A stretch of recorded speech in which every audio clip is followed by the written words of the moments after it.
सध्या महाराष्ट्रामध्ये बांधकाम कामगार विषयक मंडळाचं चाललेलं कामकाज जे आहे ते जवळजवळ बंद पडलेलं आहे. 13 जुलैला 8वीपर्यंत असलेल्या स्कॉलरशिप त्यांनी बंद केल्या आणि एकदा 9वीला अर्ज करावा, एकदा 11वीला अर्ज करावा असं सांगण्यात आलेलं आहे. दुसरं की त्यांनी प्रसूती रजा जी बंद केली होती त्यांना ती न्यायालयाचा चालू करावी लागली, कारण आता हे नवीन जे 4 श्रम संहिता येणार आहे त्याच्यामध्ये स्वतंत्र चॅप्टर प्रसूती रजेसाठी असल्यामुळे त्यांना ते करण्याशिवाय मार्गच नव्हता. आज आपण पाहतोय की ही जी वेबसाईट आहे BOCW त्याच्यामध्ये नवीन अर्ज करणे आणि नूतनीकरण करण्याचा अर्ज करणे, बाकीची सगळी कामं बंद आहे. कसलाही लाभाचा अर्ज भरता येत नाही आणि हे त्यांनी 13 तारखेच्या आधीपासूनच बंद केलेलं आहे. त्या JR मध्ये त्यांनी टाकलेलंच आहे की आम्हाला ही जी पद्धत आहे त्याच्यामध्ये व्यवस्था करावी लागेल. आता गंमत बघा की लोकसेवा हक्क हमी कायदा महाराष्ट्र सरकारने या बांधकाम कामगार कल्याणकारी मंडळाला लागू केलेला आहे. म्हणजे हे सरकारी अधिकारी आहेत, त्यांनी सरकारचं ऐकलं पाहिजे आणि तो 9/9/2025 पासून कायदा लागू झालेला आहे. आता यांच्याच कायद्यामध्ये म्हणजे कामगार विभागाचाच कायदा जो आहे, शॉपॅक्टचं लायसन्स काढण्यासाठी अर्ज केल्यानंतर तो अर्ज जर मुक्तीमध्ये अधिकाऱ्यांनी मंजूर केला नाही तर तो अर्ज मंजूर झाला असे समजावे किंवा मंजूर होतो आणि ऑनलाईन पद्धतीने ते त्या पद्धतीने व्यवस्था त्याच्यामध्ये केलेली आहे. मग असं तुम्ही बांधकाम कामगारांच्या बद्दल का करत नाही? आता तुमच्यावर सरकारने लादलेलं आहे म्हणा किंवा तुम्हाला झक मारत ऐकायलाच पाहिजे. काय सरकारने लोकसेवा हक्क हमी कायद्याचा आदेश केलेला आहे? म्हणजे सरकारने जनतेला अशी हमी दिलेली आहे, बांधकाम कामगारांना हमी दिलेली आहे की मृत्यू संबंधीचे लाभ, अंतविधीची रक्कम 10,000 रुपये 8 दिवसात दिली पाहिजे. एका महिन्यामध्ये बाकीचे लाभ त्यांनी दिले पाहिजे. मृत्यू संबंधी नूतनीकरण आणि नवीन अर्ज जर असेल तर तो त्यांनी 2 महिन्यामध्ये त्याचा निकाल लावला पाहिजे आणि इतर कोणतेही लाभ जे असतील ते 3 महिन्यात निकाली लावले पाहिजे. तर आता त्यांच्या रेकॉर्ड प्रमाणे BOCW वर अनेक 2-3 वर्षापासून जी आकडेवारी आहे आणि जी आता ते देत आहेत सेवा स्तरमध्ये आहे BOCW वर, ती आहे प्रलंबित अर्जांची संख्या 33 लाख आहे. 33 लाख गुणिले 5,000 असं करून बघा काय होते. एका अर्जाला 5,000 रुपयाचा दंड आहे. 3 महिन्याच्या पलीकडले हे सगळे अर्ज आहेत, तर इतका दंड त्यांना होऊ शकतो. तर त्यामुळे आपण असहाय्यपणे फक्त बघत बसण्यात काय अर्थ नाही. अर्ज ते नामंजूर करण्याचीच मनोवृत्ती त्यांच्यामध्ये आहे. त्याला एकच पर्याय आहे की तो म्हणजे लोकसेवा हक्क हमी कायद्याखाली तक्रार दाखल करणे. जरूर काही अडचण आली तर आमच्याशी संपर्क करा. आता आम्ही 52 केसेस तक्रारीच्या 3रं अपील पुण्याच्या राज्य आयुक्ताकडे लोकसेवा हक्क हमी कायद्याकडे केलेली आहे. आयुक्तांनी सरकारी अधिकाऱ्यांना सांगितलं याच्याबद्दल निर्णय करा, अन्यथा कायद्याप्रमाणे निर्णय होईल. त्याच्यानंतर सुद्धा आणि 173 अर्ज आम्ही पुण्यामध्ये दाखल केलेले. तर अर्ज यासाठी दाखल करायचा आहे की तुमचा अर्ज नामंजूर झाल्यानंतर परत भरावा लागतो. आता गंमत आहे की पूर्वीच्या काही योजना बंद झालेल्या आहेत, म्हणजे ते दिसणारच नाही आणि ते भरताच येणार नाही. म्हणजे त्यांनी एका प्रकारे ते अर्ज नामंजूरच केले जातात. नुसता योजना कट केलेली नाही तर अर्ज सुद्धा त्यांनी नामंजूर केलेले आहेत.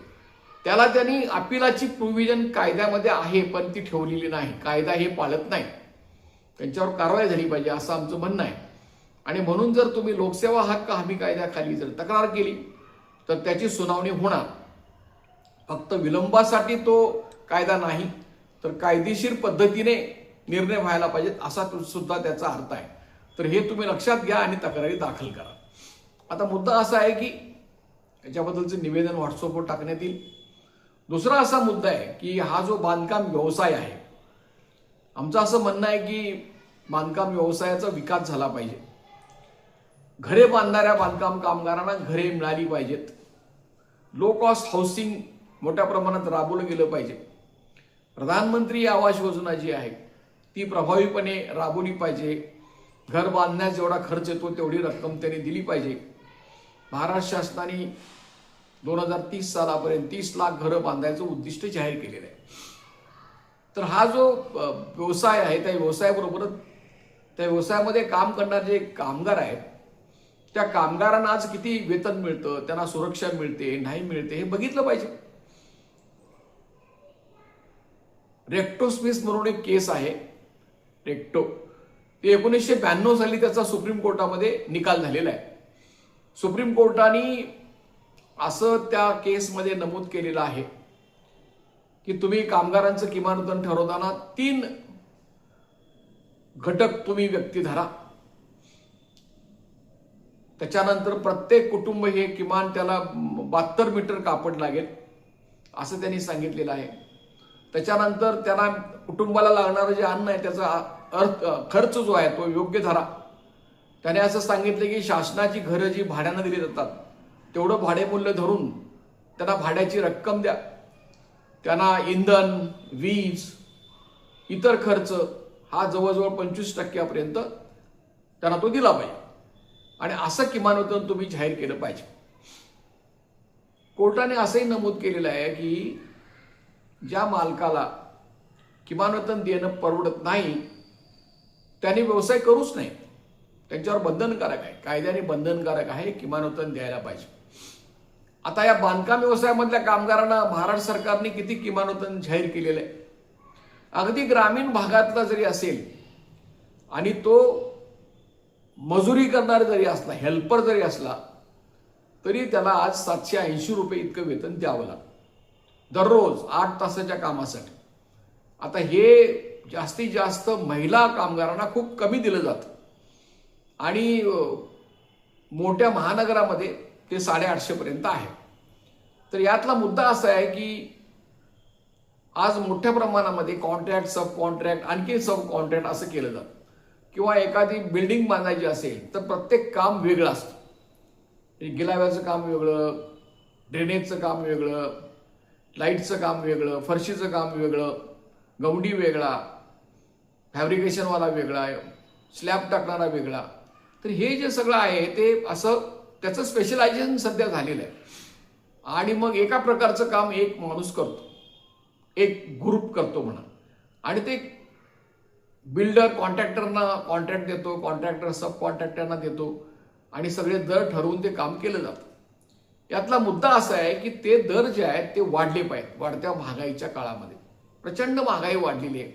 ज्या प्रमाणात महागाई वाढलेली आहे त्या प्रमाणामध्ये बांधकाम कामगारांचा मोबदला वाढलेला नाही. आणि हे दिल्लीमध्ये जे 6 महिन्यापूर्वी एक आंदोलन झालं होतं त्याच्यातून आपल्याला लक्षात येत आलं असेल की गॅसचे दर वाढल्यानंतर माणसं जगूच शकत नव्हती. त्यामुळे त्यांना प्रचंड संप करावा लागला आणि तो आपण बघितलेला आहे. काही प्रमाणात त्यांना पगारवाढ मिळाली पण खूप समाधानकारक नाही. तर असं असल्यामुळे ती वाढ झाली पाहिजे. बेस आहे तो मी फक्त तुम्हाला सांगितलं. आता मुद्दा असा आहे की 8 तासापेक्षा जर तुम्ही 2 तास काम जादा केलं तर मग तुम्हाला आणखीन 400 रुपये द्यायला पाहिजेत. डबल वेजेस आहे ना, ओव्हर टाईम म्हणजे डबल पगार द्यायचा. आणि तुम्ही जर 4 तास जादा काम केलं तर तुम्हाला डबल पगार दिला पाहिजे. आणि हे जे आहे हे बऱ्याच ठिकाणी आपण पाहतोय की मुकादम असतील, कंत्राटदार असतील, अगदी ग्रामीण भागामध्ये सुद्धा बंगले बांधायचं काम घेणारे असतील तर शेवटचं जे काही त्यांचं बिल असतं ते बऱ्याच वेळा मिळत नाही, कचकच होते.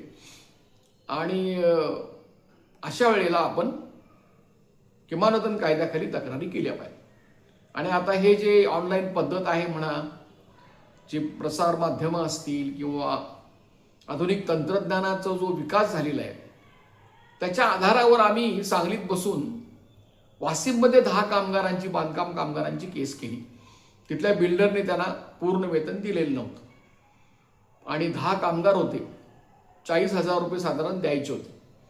कोर्टाचा निकाल असा लागला की प्रत्येक कामगाराला 4 लाख द्यायला पाहिजे. त्याला द्यायसाठी हायकोर्टमध्ये जावं लागलं, दंड झाला आणि ती प्रक्रिया अजून सुरू आहे. तर बऱ्याच लोकांचे आम्ही पैसे मिळवून दिलेले आहेत आणि कायदेशीर तक्रार त्याच्यासाठी केली पाहिजे. कुठूनही तुम्ही आमच्याकडे केस द्या म्हणा, तक्रार द्या, चर्चा करा. प्रत्येक केस वेगळी असते, म्हणून तुमच्या केसची वास्तवता बघून आम्ही त्याच्याबद्दलची प्रक्रिया तुम्हाला सांगू की काय केलं पाहिजे. त्यामुळं मला एवढंच सांगायचं की ज्यांना मग त्याला 2 वर्ष झाली असतील, ज्यांचं केलेल्या कामाचा पगार बुडलेला आहे अशाने संपर्क करा. ज्यांना कमी पगार मिळतो त्यांनी संपर्क करा. त्यामुळे हा एक आपण हे बांधकाम कामगार कल्याणकारी मंडळाचे लाभ कामगारांना देता देता हे जे आहे हे आपण त्यांना आपण आधार देऊ. तिसरा आम्ही एक प्रयोग 10 वर्षापूर्वी केला होता. आम्ही कौंडी, मिस्त्री यांचे एक दरपत्रक आम्ही ठरवलेलं होतं आणि ते दरपत्रक आमच्या लोकांना दिल्यानंतर त्या मुकादमानी बिल्डर बरोबर चर्चा करताना तोंडी काही बोलण्याच्या ऐवजी त्यांच्या हातात दरपत्रक ठेवलं. त्याच्यावर मालकाने सही करायची, मुकादमाने सही करायची आणि दर ठरलेल्या दराप्रमाणे काम करायचं. तर ते सुबक कायदेशीर म्हणा किंवा तपशीलवार लिहिलेलं पत्रक बघून आपोआपच काही दर वाढ. तर संघटनेच्या वतीने आम्ही मदत करायला तयार आहोत की तुमच्यापैकी जे मुकादम असतील, गौंडी असतील, कुठलंही त्यातलं काम असो, तुमचं एक स्वतःचं दरपत्रक असतं. ते दरपत्रक तुम्ही आमच्याकडे पाठवून द्या. आपण फोनवरून चर्चा करू की कुठलं दरपत्रक आपण मागणी मालकांच्याकडे केली पाहिजे. कारण काय आहे की बिल्डर असेल, इमारत बांधणारा असेल, ज्यावेळेस सळीचे दर वाढतात, वाळूचे दर वाढतात, सिमेंटचे दर वाढतात, ते त्यांना सहन करावं लागतं. पण कामगारांचे दर मात्र वाढत नाही. तर ही परिस्थिती आपल्याला बदलली पाहिजे आणि 2-3 मार्गाने बदलली पाहिजे. जिथे अजिबातच कुणी ऐकायला तयार नाही तिथं आपण केसेस दाखल करू. त्याच्याशिवाय ज्यांना शक्य आहे त्यांना आपण दरपत्रक तयार करू आणि कुठलीही जी तुमची तक्रार असेल त्याच्या संबंधी तुम्ही संघटनेशी संपर्क करा. आणि तुम्ही संघटना प्रतिनिधी असाल, प्रत्यक्ष कामगार असाल, त्यांनी सुद्धा हे लोकसेवा हक्क हमी कायद्याखाली तक्रारी दाखल करा. त्यासाठी सुद्धा आम्ही तुम्हाला आमच्याकडे जी माहिती आहे ती तुम्हाला देऊ. आणि हे जे यूट्यूब चॅनल आहे ते बांधकाम कामगार, आशा महिला यांच्या प्रबोधनासाठी म्हणा किंवा माहितीसाठी हे चालवलं जातं. 13,700 इतके सबस्क्रायबर सध्या आहेत आणि जवळजवळ 14 लाख लोकांनी हे यूट्यूब चॅनल बघितलेलं आहे. तर हे सबस्क्राईब करणं आपण महत्त्वाचं आहे. आपल्या या यूट्यूब चॅनलला एक भक्कम आधार तयार होईल. तर तुम्ही ते विनामूल्य असल्यामुळे सबस्क्राईब करा, लाईक करा, फॉरवर्ड करा. आणि न्यायालयीन केसेससाठी सुद्धा या पुढील काळातल्या आणि असलेल्या केसेस चालवण्यासाठी तुम्हाला शक्य असेल तेवढी आर्थिक मदत करा, सहाय्य करा. मी शंकर पुजारी. माझा मोबाईल क्रमांक आहे 9960499366. हा गुगल पे, फोनपे दोन्हीसाठी सुद्धा चालतो.